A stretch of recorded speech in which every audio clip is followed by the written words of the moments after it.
எவ்வளவு போராட்டம் வரட்டும், பாடுகள் வரட்டும், பிரச்சனைகள் மேல பிரச்சனைகள் கொண்டு வரட்டும், போராட்டங்கள் மேல் போராட்டம் கொண்டு எவ்வளவு நம்மளை அபகரிச்சு எவ்வளவு தூரம் எடுத்துக்கிட்டு போகட்டும், ஆனால் அந்த புருஷன் வர வர வர விரித்து அடைந்து கொண்டே இருந்தார்.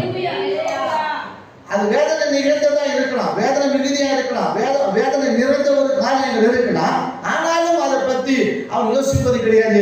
ஏன்னா அவனுக்கு தரிசனமானவர் அவனுக்கு சொன்ன காரியம் என்னவென்று சொன்னால், நான் உன் தகப்பன் தேவன், நான் உன் தகப்பனை ஆசீர்வதிப்பது போல நான் உன்னோடு கூட இருந்து உன்னை ஆசீர்வதிப்பேன் என்று சொன்னவர் அவனை கைவிடாதவர்.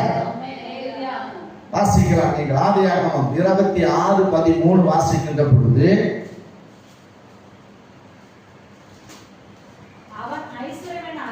அவன் ஐஸ்வர்யனாகி வர வர விருத்தி அடைந்து அவன் மகா பெரியவனாயிட்டான்.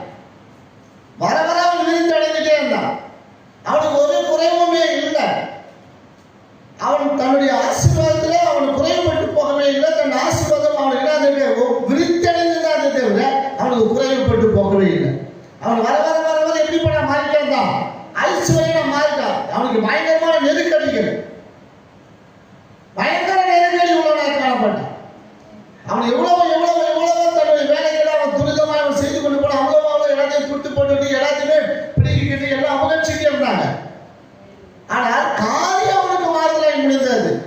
கர்த்தரோடு கூட இருந்தபடினாலே, அவனோடு தரிசனமானவர் கூட இருந்தபடினாலே, எவ்வளவு பிரச்சனை வந்தாலும் அதை பத்தி அவன் என்ன செய்யவில்லை, கேர் பண்ணவே இல்லை. பிடிக்கிட்டே போ, பிடிக்கிட்டே போ, பிடிக்கிட்டே போ. அதே போலதான் பிசாசு நமக்கு மேலும் மேலும் மேலும் தொல்லைகள் கொடுப்பான், மேலும் மேலும் பிரச்சனை கொண்டு வருவான். ஆனாலும் கர்த்தர் நம்மளை என்ன செய்ய மாட்டார், ஒரு நாளும் கைவிட மாட்டான்.